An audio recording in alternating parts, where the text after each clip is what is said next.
미국엔 나스닥, 우리나라엔 코스닥이 있다면 뉴스쇼에는 뉴스닥이 있습니다. 뉴스쇼 증권시장 뉴스닥. 오늘도 두군 브라더스 나오셨어요. 국민의힘 전 비전전략실장 김근식 교수, 민주연구원 부원장 현근택 변호사 어서 오십시오. 네, 안녕하세요. 아이고 더운데 고생 많으셨어요 주말에. 예, 덥습니다. 무더위를 식히는 나만의 비법 하나씩만. 김 교수님. 저는 그래도 그 현장을 책임져야 될 당협위원장이기 때문에 네. 주말에 열심히 땀을 뻘뻘 흘리면서 무더위를 식히려고 하고 있습니다. 그러나 너무 더우면 수박, 포도, 복숭아 이런 여름 과일을 많이 먹고 있습니다. 아 여름 예. 과일, 네. 여름 과일 많이 드신다. 요새 수박 드실 땐 좀 조심하셔야 되죠. 그래서 이제 우리 현 변호사한테 수박 말씀하시라고 제가 오늘 떼어드리는 거예요. 안 넘어가요, 안 넘어가. 안 넘어가. 현 변호사님의 무더위 식히는 비법은? 수박 저도 뭐 좋아하시겠지 그 과일은 좋아하는데 뭐 과일인지 야채인지 잘 모르겠고 저는 그냥 뭐 더우면 집에서 조용히 에어컨 밑에서 영화 조용히 보고. 수박 드시는 게 아니라 아 얼른 넘어가야겠다. 오늘 상한가 한가 두 분이 골라오신 키워드 보겠습니다. 우선 김 교수님은 어떤 키워드요? 네, 방탄정당 방탄하는 김은경 혁신위원장 하한가를 가져왔습니다. 방탄정당을 방탄하는 김은경 신임 혁신위원장 하한가. 잠깐 기다리시고요. 현 변호사님. 저는 이제 아마 지난주부터 논란이 되고 있는데요. 이 수능 관련 발언에 대해서 애들만 불쌍하다 모르면 가만히 있어라 수능 논란 하한가로 잡았습니다. 애들만 불쌍하다. 모르면 가만히 있어라. 수능 논란 하한가.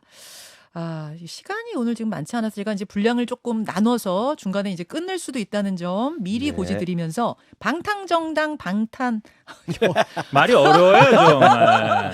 발음 연습하네요. 방탄정당 방탄하는 김은경 혁신위원장. 무슨 말씀이세요? 그러니까 지금 혁신위원회를 꾸리고 그 혁신을 하겠다는 의지를 보였던 게 이제 오래됐는데 지난번에 이내경 사태도 있었습니다만 결국 돌고 돌아와서 낙점하신 분이 김은경 교수이신데 예. 다들 우려하는 게 이분의 경력이나 이분의 그 백그라운드를 보면 그냥 이재명 대표가 지금의 이재명 대표 체제를 보호하고 옹이하고 비호하려는 혁신위원회를 꾸리려는 속내를 드러낸 거다. 그래서 왜 그렇게 보셨습니까? 왜냐하면 김은경 교수가 할 수 있는 저는 능력과 경륜과 그 경험이 전혀 없다고 봅니다. 지금 한국외대 로스쿨 교수시죠. 그렇죠. 그러니까 법학 전공하신 교수님 오래 하셨던 분이고 그 프로필은 딱 하나 있지 않습니까? 금감원에서 부원장 그렇죠. 하셨어요. 금감원 부원장인데 소비자 보호처장을 하신 거예요. 그러니까 법률 전문가니까 소비자 민원이라든 걸 법률적으로 해결해주는 그 관리자를 하신 거죠. 그 외에 아무것도 없습니다.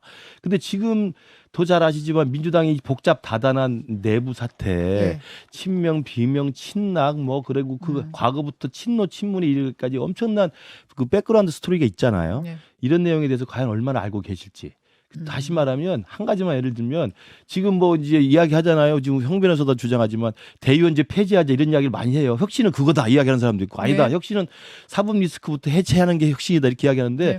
대의원제 폐지가 어떤 정치적 맥락을 가지고 있는지 과연 김은경 교수가 알까요? 제가 그분을 폄훼하는 건 아니지만 모른다고 생각합니다. 그럼 결국은 어떻게 되느냐 혁신위원장이 혁신위원회라는 기구를 보조해주는 실무지원기구가 생길 거예요. 그럼 네. 실무지원기구에서 써준 내용과 의제와 안건 가지고 그냥 할 거예요. 3개월 동안 활동해서 혁신안을 만들어내면 그렇죠. 최고위에서 의결하는 식으로 이렇게 혁신안이 정해지더라고요. 그렇죠. 근데 3개월 동안 뭔가 하기에는 너무 지금 백그라운드가 능력과 부족하지 경험과 않느냐? 연륜이 없고 결국은 그냥 허수아비 얼굴마담 역할밖에 못할 거다. 허수아비. 자, 생각합니다. 현 변호사님 어떻게 보세요? 우리 김 교수님 갑자기 자리를 바꿔 앉으니까 좀 입장이 변할 줄 알았더니 하나도 안 변하고 자리만 바꿔 앉았지 하는 얘기는 똑같다. 과일 이야기는 해줬죠. 몇 비절로 계속 이제 나오는 것 같은데 그러니까 저도 뭐 계속 얘기했습니다만 네. 그러니까 혁신위원장이 네. 당내 인사는 곤란하다. 외부 인사가 낫다. 왜냐하면 당내 말씀하신 것처럼 당내 사정이나 개파라든지 그걸 잘 알면 좋겠지만 그거는 또 하나의 걸림돌이 됩니다. 다 이해관계에 걸리기 때문에.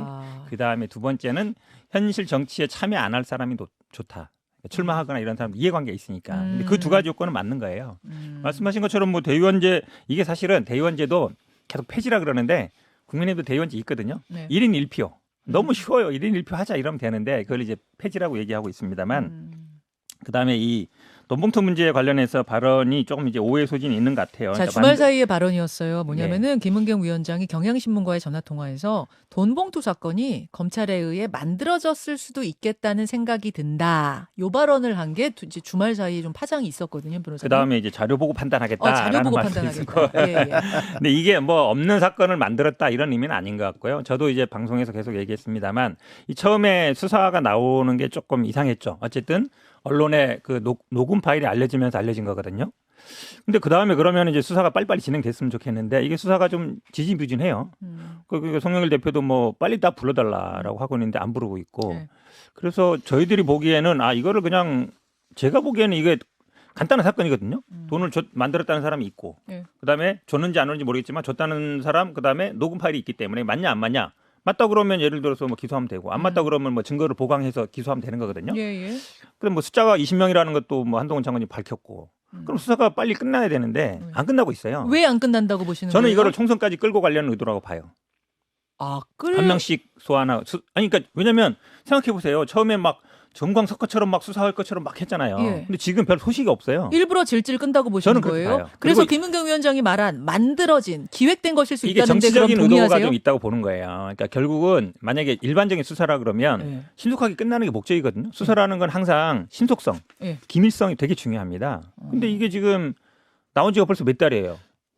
그러니까 제가 볼 때 자, 김 김은경 교수님. 위원장이 저 돈봉투 사건이 만들어진 것일 수도 있다라는 그 의식을 그런 인식을 갖는 것 자체가 이제 제가 볼 때 혁신위원장으로서 과연 적합한 것인가라는 의문을 제기할 수밖에 없고요. 그 외부 인사로 하는 게 맞고 정치에 뜻이 없는 사람 하는 게 맞다. 그렇게 조건을 걸었다고 해서 김은경을 한다는 것은 김은경 위원장 말고도 외부 인사지만 당내 사정에 받고 혁신의 비전과 어떤 디자인이 있는 분이고 정치적 경력과 연륜이 있는 분 중에서 얼마든지 고를 수 있어요. 근데 전혀 모르는 분을 골라다가 사실은 그냥 어떻게 보면은 얼굴마담으로 세워서 혁신을 그냥 방탄하려는 그런 저는 혁신위원장이 아니라 혁신 방탄위원장이라고 생각합니다. 그러면서 보고 지금 돈봉투 사건 이야기 하시는데 예. 이게 늦어진 이유는 기획을 해서 질질 끌려는 게 아니고 체포동의안이 표결이 붙이니까 부결됐잖아요. 가장 핵심적인 증거를 갖고 있는 사람이 일단 신병을 확보해서 수사를 해야 되는데 신병 확보할 수가 없지 않습니까? 아까 빨리빨리 그럼 하려고 그럼요. 했으면 그거 가결시켜줬어야 되는 거 아니에요? 그 말씀하시는 그래놓고 거예요. 와서 지금 이게 기획수사라면 뭐라고 답변을 하겠습니까? 아니 명단 돌아다닌 지는 몇 달 됐어요. 명단 그 돌아다니는 사람들 거하고 불러가지고 조사해보면 그걸 증거에 되잖아요. 맞춰가지고 수사에 속도를 네. 내려면 신병을 가장 핵심 피의자를 신병을 확보해야 될 거 아니 아닙니까? 그럼 구속 더 못하면 잘하시잖아요. 수사를 못해요? 구속 수사 원칙이 아니에요. 불구속 그러니까 수사가 시간이 원칙이지. 걸린다는 거죠. 아니 지금 말씀처럼 사실은 뭐 혁신을 할 수 있느냐 아니냐 문제는 지금 총선 앞두고 있잖아요. 네. 예전에 김상곤 혁신이도 했던 게 현역 20% 컷오프. 그게 가장 컸어요. 근데 그 다음에 그거를 처음에 이제 반발이 있으니까 이제 비공개로 갔었거든요. 그러면 혁신은 지금에 있어는 뭐 국민의힘도 마찬가지고 민주당도 마찬가지고 현역을 얼마나 평가해서 정리하는 이 문제밖에 될 수밖에 없어요. 그러다 보니까 외부 인사가 필요해요. 그리고 사실은 이제 뭐 민주당 내에서 지난번 장경태 혁신이도 삼선 초과 얘기 꺼내다가 예. 뭐 다선 의원들이 엄청 우리 뭐 장경태 의원 공격하면서 그러니까 3선이 넘어가면은 그 동일 지역구에 출마 못하게 출마 못하라는 게 막는 아니라 거. 다른 데 가라는 거예요. 아까 그 험지로 지역구는 가라. 출마 이런 못하는 좋은 자리 거죠. 말고 예, 예. 험지로 가라는 얘기거든요. 근데 그거나 아니면은 현역 예를 들어서 뭐 20%든 30%든 평가해서 그거를 공개하고 사실상 컷오프 시킬 거냐. 예. 요런 게 사실은 큰 쟁점이에요. 이번에 사실 혁신위가 그 정도까지 저는 가요? 그것까지 가야 그거 된다고 봐요. 건드려요? 그렇지 않으면 그러니까. 사실은 쉽지 않아요. 그러니까 지금 벌써 현 변호사님도 그렇고 친명계에서는 이 혁신위원회의 방향을 벌써 딱 정해놓은 거예요. 제가 무슨 힘이 있어요? 그러니까 제가 방향을 그냥 얘기하는 거죠. 공천 혁신을 해야 된다. 공천 그래서 혁신. 예컨대 기득권이라고 하는 지금 현역들, 현역은 대부분 친명도 있겠지만 비명이 상당히 많잖아요. 예. 친문이 많고 예. 4년 전에 뽑혔던 분들이니까 이런 현역 기득권을 타파한다고 대의원제 뭐 개선, 그다음에 당원권 강화, 그다음에 뭐 삼선 동일제 나가면 안 된다 이런 것들 하는 것을 혁신을 부르는데 또 많은 사람들 국민들은 지금 민주당에 필요한 혁신은 그것보다도 돈봉투, 당대표 사법 리스크, 코인 사태 이런 부패 정당의 이미지, 방탄 정당의 이미지를 어떻게 벗어날 것인가 이것이 혁신이라고 생각하는 거예요. 자, 근데 정리하겠습니다. 그 이야기 안 하잖아요. 그러니까 혁신의 방향을 그렇죠. 놓고 또다시 엄청난 감도늘박이 그게 지금 민주당 예고돼 있는 안에서 거고 김은경 교수로 갔다는 것은 그걸 저 방향으로 그냥 밀고 가겠다는 거죠. 우리 친명 김 방향으로 가는 교수님하고 거다? 사적으로 얘기할 때는 제가 맨날 얘기해요. 네. 야 우리 민주당에 386 다선 의원들 정말 많은데 이거 빨리빨리 정리하지 않으면 안 바뀐다. 국민의힘은 맨날 80년대생이 지금 당대표 하겠다 나오고 최고위원 하겠다 나오는데 민주당은 그거 안 된다. 맨날 얘기하거든요. 근데 그게 사실은 민주당 혁신의 중요한 부분이에요. 세대 교체하고 386 이제 정치 그만해라. 그게 그것도 핵심이라고 하고 봐요. 그 당의 방탄정당 그다음 부패정당 이미지를 혁신하는 것도 같이 해야지. 그걸 빼고 하면 안 되죠. 알겠습니다. 둘 다 해야죠. 그럼요. 김은경 혁신위원장 이제 김은경 인선 혁신이 이제 뒤에 그걸 할 수 있을까요? 할 수 있죠. 뭐 두고 보겠습니다. 두고 보겠고요. 일단은 현 변호사님이 골라오신 키워드로 좀 갔다가 시간이 남으면 민주당 얘기 조금 더 가보도록 하겠습니다. 키워드 넘어가겠습니다. 현근태 변호사. 애들만 불쌍, 모르면 가만히. 수능 논란 이 키워드 골라오셨어요. 이 주말 사이에 이제 뭐 지난주에 얘기가 돼서 논란이 됐는데 결국은 이제 수능이 지금 한 5개월 정도 남았잖아요. 예. 그동안 이제 아시겠지만 6월, 9월 달에 모의 평가하면서 그걸 기준으로 이제 수능 난이도 조절을 해왔단 말이죠. 우리가 수능은 아시겠지만 입시 제도는 보통 한 중2, 중3이 대학교 들어갈 때 확정됩니다. 그러니까 한 3, 4년 전에 보통 확정 지어요. 보통 예측 가능성 때문에. 교과 과정을 바꿀 때는 4년 앞에 그렇죠. 하더라고요. 그리고 왜 그러냐면 어느 정도 고등학교 들어가서 본인이 예를 들어 어느 분야로 갈지, 예. 예를 들어서 과고 갈지, 외고 갈지, 뭐 예체능을 할지 결정을 하거든요. 네. 그게 대충 입시 방향 정하는 거 보고 하는 거 아닙니까? 고등학교 가기 전에 어느 정도 이제 결정을 하는데 지금은 이제 5개월밖에 안 남았어요. 5개월밖에 안 남았는데 수능 출제 문제 있다. 그리고 뭐 국장 경질을 하고 지금 뭐 장관도 거의 뭐 엄중 경고했다 그러니까. 장관 경질까지 갈 거라고 보세요? 근데 경질을 해도 할 사람이 있냐가 문제예요. 왜냐면 지난번에도 만 5세 입사하느니 마느니 막 이랬다가 그때 경질했죠. 그렇죠. 그때도 아니 그게 아니고 뭐 잘못된 거다 그러니까 장관 자르고 정리했잖아요. 네, 근데 네. 이걸로 자르면 이제 교육부 장관 누가 하려고 그러겠어요. 아무도 할 사람이 없어요. 사람이 없어서도 경질까지는 제가 좀 어려울 보기에는 거다. 당장은 아니어도 이제 힘은 빠지겠죠. 근데 이제 올해 수능까지는 어떻게든 좀 하게 하고 그 다음에 바꾸지 않을까. 대통령 발언이 그럼 좀 뭐 신중하지 못했다 이렇게 보시는 거예요? 아니 저는 이해가 안 가는 게 이 지금 장관이 뭘 해석을 잘못했냐 그러냐면 그러니까 장관은 학교 교육 과정에서 다루지 않은 분야는 수능에서 배제해라 이렇게 발표했는데 네. 대통령실에서 뭐라 그랬냐면 공교육 과정에서 다루지 않은 분야라고 한 거예요. 네. 학교 교육 과정이 아니라 공교육 과정이다. 네. 그러니까 장관이 잘못했다라는 거예요.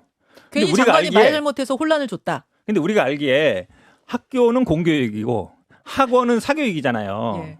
그러니까 학교 교육 과정과 공교육은 다른 거라는 거죠. 그 정정이 학교 교육이라고 한 게 아니고 이주호 총리가 브리핑할 때는 네. 수업 시간.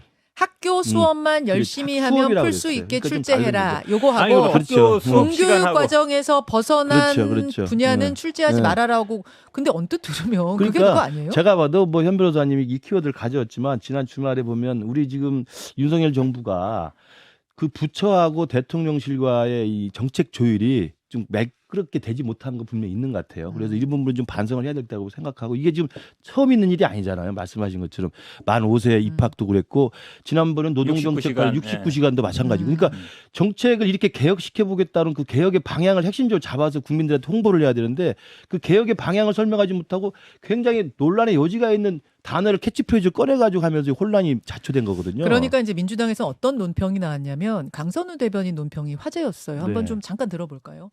파리로 출국 전 심심하셨습니까? 지금 뭐 하자는 겁니까? 뭘 잘 모르면 제발 가만히 있기라도 하십시오. 근데 저게 이제 대통령이 잘 모르고 뭐 지시했다는 걸로 지금 민주당은 몰아가는데 지금 대통령실 해명이 나왔잖아요. 그러니까 그 이주호 교육부총리가 업무 보고를 한 다음에 대통령의 지시사항을 전달하는 과정에서 브리핑상에서 이제 혼선이 빚어진 건데 대통령의 뜻은 작년 말부터 명확했다는 거 아닙니까? 그러니까 공정한 입시. 그러니까 공정한 입시가 사교육을 없앨 수 있는 방법이다. 이건 당연히 맞는 말이잖아요. 그래서 공교육을 정상화하고 사교육을 좀 완화시켜서 네, 예. 공정한 입시에 똑같이 출발할 수 있도록 해줘야 된다는 건데 이걸 마치 브리핑할 때 이게 실수를 해가지고 아니면 잘못 오독돼가지고 수능 물타기가 돼버린 거예요. 물수능으로 해버린 물수능 거죠. 지침을 내린 것처럼 그렇죠. 돼버리니까 그러니까는 현장은 현장은 대혼란이. 난리가 나는 거죠. 난리가 나는 지금 뭐 거죠. 몇 개월 안 남았는데. 왜냐 지금 물수능 말씀하신 여러분 것처럼. 불수능도 문제지만 그렇죠. 물수능도 문제예요. 그러니까 이렇게 혼선을 빚는 것이 지금 이번만 있는 게 아니잖아요. 그 69시간도 마찬가지였습니다. 본래는 좋은 뜻이었잖아요. 주 52시간을 좀 업종별로 지역별로 좀 탄력 있게 유연하게 하자는 것에 노동개혁의 방점을 찍은 건데 주 69시간 하니까 과로사로 죽는다는 이야기 나오니까 할 말이 없는 거죠. 그럼 김근식 교수님은 이주호 장관 문제라고 보시는 거예요? 그러니까 저는 이 부분의 시스템을 좀 점검해서 대통령실 이참에 정부 부처와 대통령실의 조율 과정 그리고 조율된 내용을 대통령한테 보고할 때는 예. 대통령 지시사항이 있더라도 예. 장관이 브리핑할 때는 지시사항은 그게 지시사항이 결정된 게 아니라 이걸 검토해보라고 지시사항 내는 거 아닙니까? 그럼 브리핑할 때는 그건 좀 낮춰서 하고 대통령과 합의된 내용 결정된 정책을 주로 발표하고 지시사항은 나중에 검토해서 대통령과 협의한 다음에 해줘야죠. 하시는데 그러니까 알아서 들어야 되는데 알아서 못 들었다는 거죠. 저는 이런 얘기 그러니까 지금 물리수능 얘기 나오니까 이런 얘기 하잖아요. 변별력을 갖춰야 된다. 그러니까 변별력은 갖추되 뭐 교과 과정에 다루지 않은 거 출제하지 마라. 예. 사실은 변별력을 갖추기 위해서 킬러 문항이라는 게 요즘 문제가 된 거잖아요. 그것 네. 때문에 문제 되는 거거든요. 저는 이렇게 들렸어요. 마치 나는 당무에는 관여 안 하는데 내가 시키는 사람을 대표시켜라. 이게 무슨 소리? 그 말도 안 되는. 이거랑 같은 말이에요. 갖다 왜냐면 붙이기는. 변별력 갖추라는 얘기 갖추기 위해서 킬러 문항을 만든 건데 그거 만들지 말고 아니, 그게 어떻게 교과 과정만 해라. 비유가 그거 그렇게 같은 돼요. 말이에요. 나는 당무에는 관여 안 이제 하는데 이 비유를 한 분이 더 있는데 한 분 더 있는데 유승민 전 의원이 SNS에다가 이 말은 마치 앞뒤가 안 맞는 아이스 핫초코 같은 이야기다. 이제 카페에 가가지고 저 아이스 핫초코 주세요. 이 말이나 같은 말이다 이런 비판했어요. 저거는 이제 카페에서 쓰는 말이고 저는 윤석열 대통령이 직접 쓴 말이잖아요. 당무 비슷해 개입을 보이지 거기다 않아요? 왜 붙여요 지금? 비유가 적절하죠. 적절하게 뭐가 적절해요? 우리 저 변호사님이니까 논리적 사고력이 있을 텐데 적절하지 않은 거 하면 안 되고 제 생각에도 이번 기회에 정부 부처와 대통령실과의 정책 조율 과정을 좀 전반적으로 점검할 필요 있다는 예. 말씀드리고요. 그다음에 이 부분에 대한 논란과 오해가 있었던 것은 지금 어제 아마 당정협의 했기 때문에 발표를 할 텐데 말씀하신 것처럼 대통령의 의지는 확고해요. 그러니까 공정 입시, 공정 수능 이걸 하고자 하는 건데 이게 사교육을 없애려고 하는 거예요. 말은 다 좋은데요. 예를 들어서 이거 봐요. 학교 교육 과정이라 그러면 학교마다 다 달라요. 예. 예를 들어서 과고에서는 굉장히 어려운 과학 수학 문제 예. 다루거든요. 예. 외국에서는 굉장히 어려운 영어 단어도 공부할 거예요. 그럼 그거는 학교 교육 과정에 있는 거예요, 없는 거예요? 자, 그러니까 옛날 그러잖아. 잠시만요. 수능 만점 잘 가잖아. 교과서를 중심으로 열심히 공부했습니다. 그럼 만점 나와야죠. 그거는 또 하나만 한 얘기라니까. 두 그거는 분 원론적인 얘기라고. 혹시 시간이 조금 더 되시면 네, 네. 한 10분 정도만 유튜브 댓글쇼로 저도 조금 민주당 더 이야기도 하고 싶은 게 많아요. 많죠. 게다가 오늘 저 조국 신당 이야기하고 예, 예. 장경태 의원 이야기하고 네. 조금 더 해야 되거든요. 예, 예. 저희가 본 방송 여기서 마치고 유튜브 댓글쇼를 한 10분만 더 이어가겠습니다. 양해해 주신 두 분 감사드리고요. 네. 여러분 유튜브로 조금 더 가시죠. 고맙습니다. 유튜브로만 조금 더 이어가려고 두 분을 제가 붙잡았습니다. 우선 잡혀주셔서 고맙습니다. 감사합니다. 굉장히 요새 바쁘신 분들인데 네. 어렵게 한 10분 내주셨어요. 오늘 앞에 양양자 의원하고 인터뷰가 좀 길어지면서 두 분과의 시간이 좀 짧아진 건데 그 양양자 의원하고 조금 마지막에 길어졌던 이유는 뭐냐면 조국 신당, 그러니까 조국 전 장관이 출마할 거냐 말 거냐는 지난주 내내 그렇죠. 굉장히 핫한 이슈였는데 주 말쯤에 박지원 전 국정원장이 신당 이야기를 한 거예요. 네. 조국 전 장관은 민주당이나 무소속이 아니라 신당을 만들어서 광주에서 출마할 거다. 한번 두고 봐라.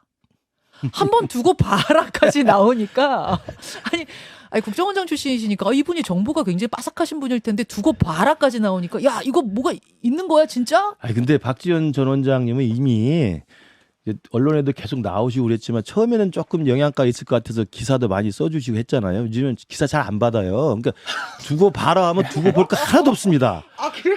거의 제가 볼 때는 뇌피셜이고 본인 원하는 거 뭐 기대 반 섞어가지고 할 것 같은데 조국 전 장관 출마에 대해서는 뭐 현 변호사님 어떻게 생각할지 모르겠지만 저는 단언컨대 출마를 하고 싶어 하지만 출마는 못합니다. 출마 못할 거다. 네, 왜냐하면 본래 이분의 특기는 뭐냐면 이분의 정치적 관심과 인생의 목표는 뭐냐면 다른 게 아니고요. 그냥 관심 끌기예요. 이걸 뭐 관종이라고 제가 표현하면 안 되겠습니다만 오로지 많은 사람의 관심을 끌어서 자기가 관심의 대상이 되는 걸 즐기는 분이기 때문에 총선 출마도 그런 맥락에서 그냥 뛰어보는 거고요.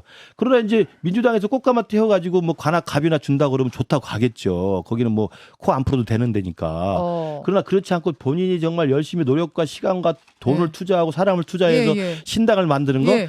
그분 성격상 절대 할 사람이 아닙니다. 성격이 어떠신데요 그분이? 관심만 끄는 걸 좋아하고 자기는 일을 안 한다니까요.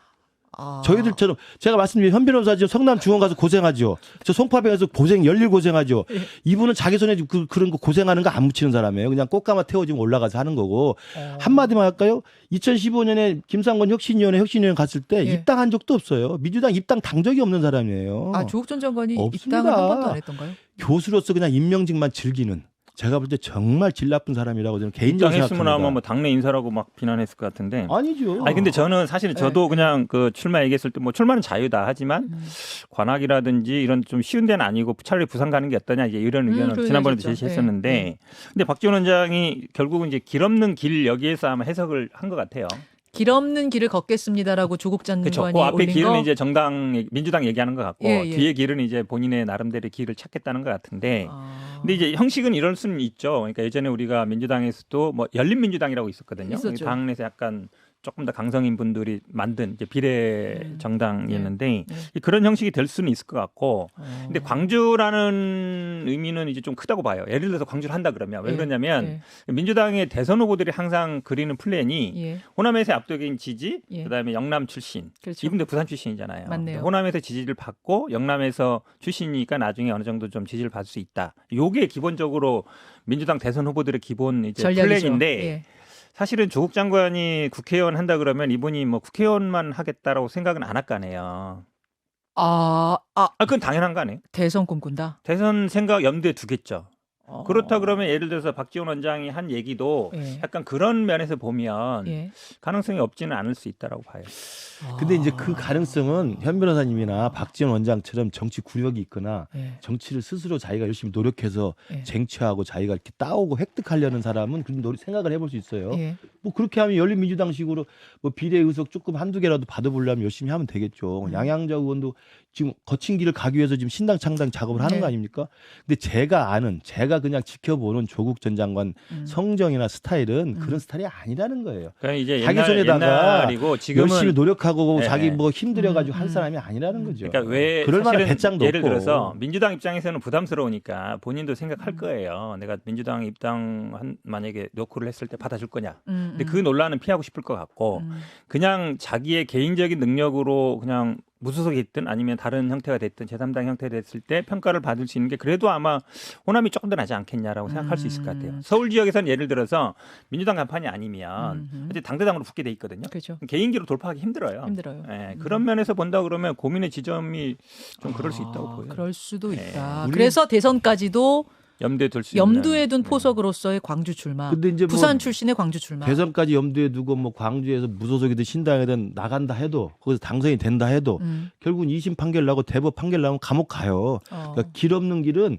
길 아닌 길을 가다 보면 결국 감옥행 가는 겁니다. 아니 어떻게 앞길이 뭐 뻔한 건데 왜 대법관 그렇게 판사예요? 벌써 뭐 판결까지 다 내려요? 제 그냥 개인적으로 1심에서 2년 그러니까. 유죄 확정 났잖아요. 아니 국민의힘 분들은 다 뭐 판사까지 다 하시나 봐. 대법관까지 다 그러니까 벌써. 저는 그렇게 생각해 보면 정말 이분의 그 정치적인 자유니까 뭐 생각할 수 있는 거지만 네. 국민들이 볼 때는 뻔뻔하다고 생각하는 거죠. 어떻게 그럴 수가 있어요? 근데 이제 현근택 변호사가 지금 말씀하시니까 박지원 전 장관 이야기가 뭐 그럴 수도 있겠다라는 생각도 든다라는 이 이야기가 왜 나왔냐면 이해찬 전 대표가 지금 민주당에서는 뭐 아직도 힘 있는 분 아닙니까? 힘 있는 분인데 이분이 어떤 발언을 했냐면요. 잠깐 좀 듣고 올까요? 예.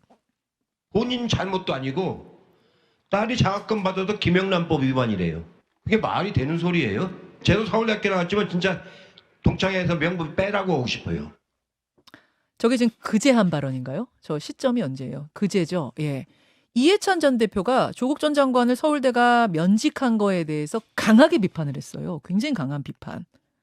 이거는 힘을 실어주는 거 아닌가? 그렇죠. 이런 해석들이 예. 같이 나오면서 조국 신당, 광주 출마 뭐 이런 이야기가 나오는 거고 또 박지원 전 장관 이야기, 박지원 전 국정원장 이야기가 틀렸으면 조국 전 장관이 SNS에 바로 올릴 수도 있는데 지금 아무 반응이 없다는 거. 그것도 아니 조국 전 장은 즐기는 분이라니까요. 그 SNS 기다 아니다 말할 그 계제도 아니고 저는 이해찬 전 대표가 저런 말씀하시는 걸 보면 뭐 같은 동문으로서 죄송합니다만 서울대 명부에서 빼라고 하고 싶어요나 서울대 동창회에서 오히려 이해찬 전 대표를 빼고 싶을 거예요. 어떻게 저런 말씀하십니까? 지금 몰라서 하는 건데 사법부에서 판결의 영역은 우리 현 변호사 계시지만 진짜 증거를 다투고 증인 다투고 정말 유무죄를 다퉈서 유죄냐 무죄냐를 정말 공정하게 가리잖아요. 진짜 네. 객관적으로. 그러나 기관 조직에서의 그 징계는요 그렇게 하는 게 아니에요. 저도 학교에 있지만 예. 서울대에서 다른 교수들 파면한 거요. 뭐 확정 판결됐다고 판결하는 게 아닙니다. 징계하는 게 아니에요. 추문이 있거나 예. 성추행과 관련되거나 아니면 기소만 돼도 이게 그 교직원으로서의 품위 유지 위반이다. 그리고 이게 사안이 엄중하다면 바로 파면 내립니다. 모든 조직이 다 그래요. 그걸 가지고 저렇게 흥분하면 안 되죠. 저는 왜 서울대에서 파면한 걸 가지고 저렇게 교수님 말씀 일리가 있어요. 보통 뭐 다른 거에 조직 내에서 사법 판단하고. 징계는 우리 네, 당내에서도 그렇고 조직 내 그럼요. 징계는 형사처벌이 확정되는 거 상관없이 상관없이 합니다. 하는 거예요. 아, 맞아요. 기소만 돼도 하는 경우도 있고. 네. 그러면 사실 왜 안 했느냐. 그동안 2, 3년 동안 안 했거든요. 네. 근데 그때는 뭐라 그랬냐면 무죄 추정이다. 아직 조제가 확정되지도 않았으니까 징계 안 한다고 2, 3년 동안 안 해온 거예요. 근데 최근에 갑자기 했잖아요. 네. 입장을 바꾼 거거든요. 그럼 그거에 대한 설명이 있어야 돼요. 설명이 없어요. 그럼 왜 그러느냐? 조국 장관이 최근에 어쨌든 이게 저도 뇌피셜입니다. 제 네. 생각인데 네. 어쨌든 출마하겠다고 하고 있고 정치적으로 이제 다시 어쩌면 논란이 되고 있어요. 그러니까 징계로 서두는 게 아니냐 이렇게 해석할 수밖에 없는 그 거예요. 뇌피셜 제가 좀 해명을 해드리면 그런 이야기를 많이 하셔가지고 제가 확인해 보니까 오세정 총장 있을 때 그렇게 했어요. 그러니까 국회에서 왜 징계 안 하냐 그러니까 1심 판결을 보고하겠다고 이야기했던 겁니다. 그게 이제 지난 정부 시절이죠. 예, 예. 그래서 1심 판결 났잖아요. 이게 1심 판결 난 다음에 징계를 서둘러서 이번 파면 결정 난 징계의 그 회의 날짜는 한 달 전에 잡혔던 거예요. 타이밍이 공교롭게 그렇게 된 한 달 전에 거다. 잡혔던 거고 이때 징계를 하겠다는 걸 알려져 있었는데 공교롭게 그 한 달 전에 잡힌 회의 날짜 이후에 조국 전 장관이 양산 갔다가 지금 출마 얘기가 나온 겁니다. 그러니까 이거 뭐 출마 의지를 밝혔다고 하는 건 절대 아닌 걸 제가 설명을 드립니다. 자, 그럼 이렇게 좀 정리할게요. 어차피 두 분 다 그거는 뭐 해석의 영역이니까 조국 신당이 혹은 무소속으로 조국 전 장관이 호남에 정말 출마를 하면 민주당의 영향 있어요, 없어요? 민주당 총선에? 있죠, 당연히. 있어요. 없다고 하면 말이 안 돼요. 왜냐하면 무소속이나 호남을 신당이어도? 그 전에도 아시겠지만 뭐 국민의당 경험도 있고 사실은 이제 호남 지역에서는 민주당과 무소속의 대결이나 아니면 민주당과 뭐 진보당의 대결이 되잖아요. 예, 국민의힘이 예. 당세가 약하니까. 맞아요. 근데 그렇지 않으면 어쨌든 호남 지역은 민주당이 안정적인 가져갈 수 있는데 만약에 조국 장관이든 양양자 의원이든 이런 분들이 신당을 만들면 대결이 벌어지거든요. 그러면 사실은 그러니까 호남에서 민주당에 대한 아쉬움이라든지 약간 뭐 서운함이라든지 이런 게 있어요, 굉장히. 제대로 못 한다는 얘기도 있고. 어허. 그러면 양양자 의원은 잘 모르겠지만 조국 장관이나 이 분들은 우리가 더 세게 싸우겠다. 윤석열 정권의 정면으로 맞서겠다. 이렇게 나왔을 때는 그런 식으로 갈 거다. 그렇죠. 어차피 조국 장관이 내가 그 정치하는 명분이 이거잖아요. 본인이 이렇게 당했고 본인 명예를 회복하겠다고 한다 그러면 당연히 윤석열 정부에 대해서 세게 싸우겠다라고 나올 수밖에 없어요. 민주당보다 더 세게 가는 그렇죠. 쪽으로. 그러면 제가 보기에 그 민주당에 좀 실망하는 분들이 지지를 보낼 가능성이 있어요. 광주는 그런데, 호남은 그런데, 그럼 수도권 민주당 총선엔 어떤 영향 줄 거라고 보세요? 글쎄요. 그러니까 예전에 이제 국민의당 같은 경우에는 호남 지역에서 지지를 받으면서 그게 수도권까지 이제 바람으로 올라왔거든요. 예. 그건 약간 지역적인 정서, 예. 그러니까 호남 소외론 요걸로 가져간 건데 지금 만약에 윤석열 정부에 세게 싸우겠다, 내 명예를 회복했다고 한다 그러면 그거는 이제 수도권에서는 긍정적이진 않죠. 그렇죠. 네. 저희들로서는 만약에 조국 전 장관이 제가 볼 때는 뭐 절대 나오지 못할 사람이지만 나온다고 하면 저희들은 진짜 그 불감증 고소원이죠. 그리고 왜냐하면 이게 이제 말씀하신 것처럼 더 윤석열과 각을 세워 싸우겠다는 그 자기 그 핑계를 가지고 나온다 하더라도 저희가 볼 땐 총선 구도는 전국적 구도인데 예, 예. 임기 2년 차에 치러지는 총선은 대부분 뭐냐면 이제 국정 운영에 더 힘을 실어줘야 되느냐 이걸로 갈 거예요. 근데 이제 야당에서 당연히 정권 심판론으로 갈 거 아니에요. 그래서 정권 심판론과 정권 안정론으로 가는데 팽팽히 맞서고 있잖아요. 여론조사를 보면. 근데 조국 전 장관이 툭 튀어나오면 다시 문재인 평가로 가게 돼 있어요. 다시 과거로 가갖고 그래 조국 사태 다시 한번 복귀해 보자. 문재인 정부 때 민정수석했고 법무장관 한 사람이고 내로남불의 대표적인 상징적인 민낯을 보여준 사람인데 이 사람이 툭 튀어나오면서 전국 총선 구도가 그러면 과거 문재인 정부 5년 평가로 돌아갑니다. 저희들은 나쁠 게 없죠. 장해찬 최고위원은 지난주에 나와서 그런 얘기 하시더라고요. 조국 전 장관 출마하라고 매일 새벽 기도를 하고 싶다. 그 정도로 나왔으면 좋겠다. 국민의힘 입장에서. 근데 나올 깜냥이 안 됩니다. 제가 볼 때. 그러니까 사실은 네. 정권 심판론이 높죠. 팽팽한 건 이제 교수님 이제 어쨌든 바람이고. 여론조사 팽팽하게 나오잖아요. 왜냐하면 선거로 갈수록 그럴 수밖에 없어요. 아무리 뭐 야당 심판이라 그러지만 그건 이제 좀 아닌 것 같고 정권 심판으로 갈 수밖에 없는데 그 선이 좀 흐려질 가능성은 있는 건 맞아요. 왜냐하면 조국 장관이 어쨌든 뭐 문재인 정부에서 중요한 역할을 했던 분이니까. 상징적인, 그렇죠. 네. 상징적인 역할을 했기 역할을 때문에 했기 그 선이 좀 흐려지는 게 어찌 보면 저희들 입장에서는 좀 많이 날 수 있어요. 알겠습니다. 장해찬 최고 얘기가 잠깐 나와서 말인데 네. 지난주에 그 장경태 의원 네.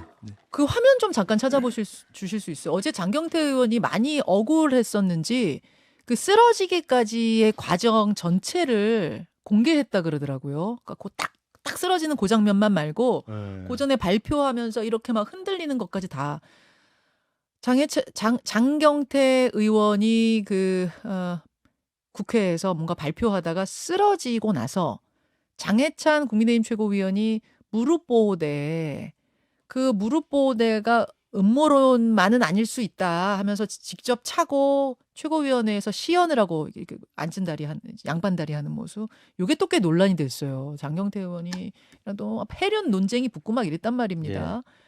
현 변호사님, 네. 지금 민주당 분위기는 어때요? 그 부분 대해서? 그러니까 저도 뭐 전체 화면은 못 봤습니다만 방송에 나오는 화면은 봤는데 뭐 저기서 의도적으로 실신을 해서 장경태 의원이 얻어갈 게 하나도 없어요. 왜냐면 정치인으로서는 이미지인데 좀 약한가? 뭐 저게 건강에 문제가 있나? 그럴 거 아니에요. 그리고 그날 표정을 보시면 알겠지만 약간 눈빛 흔들리고 이렇게 하잖아요. 그리고 뭐 쓰러진다 그러면 이제 어깨라든지 머리부터 다치지 뭐 무릎 다칠 걱정이 하진 않거든요. 근데 이제 뭐 유튜브라든지 이런 데서 뭐 이런 의혹은 제기할 수 있지만 무릎 보호대를 뭐 해서 쇼했다. 그다음에 더 제가 놀라운 거는 최고위원 회의 중간에 나가서 그걸 시연까지 하고 이 청년 정치인들이 아무리 뭐 지금 뭐 이슈를 파이팅하고 방송에 나오고 이런 걸 좋아한다 그러지만 좀 그건 아닌 것 같다. 그리고 건강에 문제가 생기면 그 전에 우리가 다 싸우다가도 상대방이 좀 건강상의 문제가 있으면 괜찮습니까? 뭐 건강 빨리 쾌하기 바랍니다. 이렇게 얘기하지. 그렇다고 뭐 쇼한다 또 그걸 시연하고 이건 제가 보기에 좀 너무하는 것 같습니다.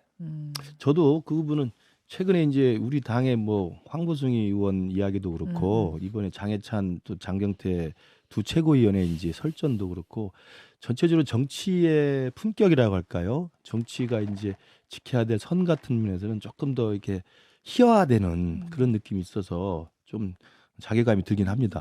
어쨌든 장경태 의원이 몸이 안 좋아서 쓰러진 거면 뭐 싸우다가도 쾌유를 또 기원해야 되고 또 건강을 회복하길 바라고요. 그리고 누가 그 아까 현 변호사 말대로 무릎 보호대까지 차면서 그걸 쇼로 하겠습니까? 그건 사실 상상할 수 없는 건데 그 네티즌들이 그런 식의 이제 음모론을 막 제기하고 그러니까 아마 장경태 의원이 그걸 이제 반박하는 과정에서 그냥 조용히 반박했으면 되는데 법적 조치하겠다고 그러니까 아마 이제 장해찬 최고는 장경태 의원이 과거 이제 그 빈곤포르노 사건, 청담도 술자리 가짜 의혹 사건 이걸 하면서 또 법적 조치한다니까 또 발끈해서 또 대응을 한 것 같아요. 그러다 보니까 서로 간에 이렇게 에스컬레이션이 된 것 같은데 뭐 우리도 정치하는 입장입니다만 좀 정치가 조금 더 수준이 있는 그리고 국민들이 볼 때 눈살 찌푸리지 않는 그런 정치가 되기를 바랍니다. 정말 두 분만 같으면 우리도 욕 많이 먹어요. 제가 보세요. 댓글에 욕 많잖아요. 알겠습니다. 여기까지 그럼. 아유, 이야기거리가 진짜 되게 많네요. 뭐 황보승 의원 이야기도 잠깐 하셨습니다만 오늘 거기까지 가진 않겠습니다만 지금 국민의힘에서는 자진 사퇴 요구 뭐 이렇게 좀 나오고 있는 분위기인 것 같고. 본인이 빨리 결론을 내줘야 당에도 부담이 없고 예, 그럴 것 같습니다. 거기 얘기도 복잡하던데 뭐 그 얘기는 내일 댓글쇼 있으니까요. 내일 또 우리 돌쇠 두 분하고 김준일 대표랑 같이 좀 얘기해 보겠습니다. 두 분하고는 여기서 마치고 보내드려야겠네요. 현 변호사님 건강 조심하시고요. 네. 과일 많이 드시고. 진짜. 채소라니까.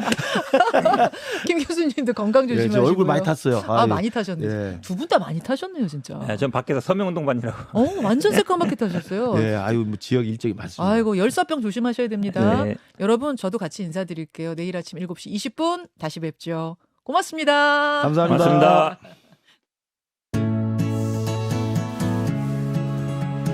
김현정의 뉴스쇼는 시청자 여러분의 참여를 기다립니다.